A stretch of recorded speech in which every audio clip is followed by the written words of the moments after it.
ಮಹಾರಾಷ್ಟ್ರದಿಂದ ಕುದುರೆ ತಂದ್ಮೇಲೆ ಅಪ್ಡೇಟ್ಸ್ ಕೊಟ್ಟರೆ ಯಾವ್ದು ತಂದಿವೆ ಅಂತ. ಇವಾಗ ನಮ್ಮ ಮಿಲಿಟರಿ ಕಟಿಂಗ್ ಆಗಿರೋ ಕರಿ ಅಂತ ತಗೊಂಡು ರೈಡ್ ಹೋಗಿದ್ದೆ. ಇವತ್ತಿನ ರೈಡಿಂಗ್ ಮತ್ತೆ ದಿನ ಹೇಗಿತ್ತು ಅಂತಂದ್ರೆ, ಎಲ್ರಿಗೂ ನಮಸ್ಕಾರ, ಶುಭದೊಳಗೆ ಬೆಳಗ್ಗೆ ನಮ್ಮ ಕರಿ ಅಂತಕೊಂಡು ರೈಡ್ ಹೋಗಿ ಅವಾಗ್ತೇನೆ ಸೂರ್ಯ ಬೇರೆ ಹುಡ್ತಾ ಇದ್ದ. ರೈಡಿಂಗ್ ಮತ್ತೆ ಡಿಸಿಪ್ಲಿನ್ ಕೂಡ ಸೂಪರ್ ಇದೆ ಅನ್ಕುದ್ರೆ.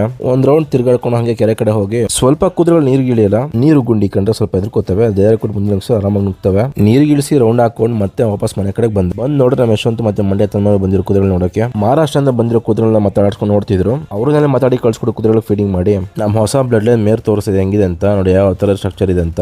ನಿಮ್ಗೂ ಕೂಡ ಯಾವ್ದಾದ್ರು ಚೆನ್ನಾಗಿ ಒಳ್ಳೆ ಕುದುರೆ ಬೇಕು ಅಂದ್ರೆ ನಮ್ಮ ಕಾಂಟ್ಯಾಕ್ಟ್ ಮಾಡಬಹುದು. ಹೊಸ ಲೆದರ್ ಸ್ಯಾಡಲ್ಸ್ಗೆ ಆಯಿಲ್ ಅಪ್ಲೈ ಮಾಡಿ ನೋಡಿ. ಅಪ್ಲೈ ಮಾಡಿದ ತಕ್ಷಣ ಎಷ್ಟು ಕುಡ್ಕೋತ ಆಯಿಲ್ ಎಲ್ಲ. ಲೆದರ್ ಸ್ಯಾಡಲ್ಸ್ಗೆ ಆಯಿಲ್ ಅಪ್ಲೈ ಮಾಡ್ತಿದ್ದೆ ಯಾಕೆ ಅಂತಂದ್ರೆ ಒಳ್ಳೆ ಬಾಳಿಕೆ ಬರುತ್ತೆ. ಚೆನ್ನಾಗಿ ಆಯಿಲ್ ಅಪ್ಲೈ ಮಾಡಿ ಬಿಸಿಲು ಒಣಗಿಸಬೇಕು, ಅವಾಗ ಲೆದರ್ ಸ್ಮೂತ್ ಬರುತ್ತೆ. ಕೆಲಸ ಎಲ್ಲ ಮುಗಿಸಿ ಬಟ್ಟೆ ತರ ನಾವಿದೆ ಮಂಡ್ಯದಲ್ಲಿರುವ ಚಿರು ಕಲೆಕ್ಷನ್ಸ್ಗೆ. ಇಲ್ಲಿ ನಿಮ್ಗೆ ಎಲ್ಲಾ ತರ ಬೆಸ್ಟ್ ಕ್ವಾಲಿಟಿ ಬಟ್ಟೆ ಅಫೋರ್ಡಬಲ್ ಪ್ರೈಸ್ ಅಲ್ಲಿ ಸಿಗುತ್ತೆ. All types of T shirts ಮತ್ತೆ ಎಲ್ಲಾ ತರಹದ ಶರ್ಟ್ಸ್ ತುಂಬಾನೇ ಕಲೆಕ್ಷನ್ಸ್ ಇದೆ. ಸ್ವೆಟ್ ಶರ್ಟ್ಸ್ ಮತ್ತೆ ಅಪ್ಪರ್ಸ್ ಕೂಡ ಇದೆ. ಎಲ್ಲಾ ತರಹದ ಜೀನ್ಸ್ ಪ್ಯಾಂಟ್, ಫಾರ್ಮಲ್ಸ್ ಪ್ಯಾಂಟ್ ಎಲ್ಲ ಸಿಗುತ್ತೆ. ನಾನು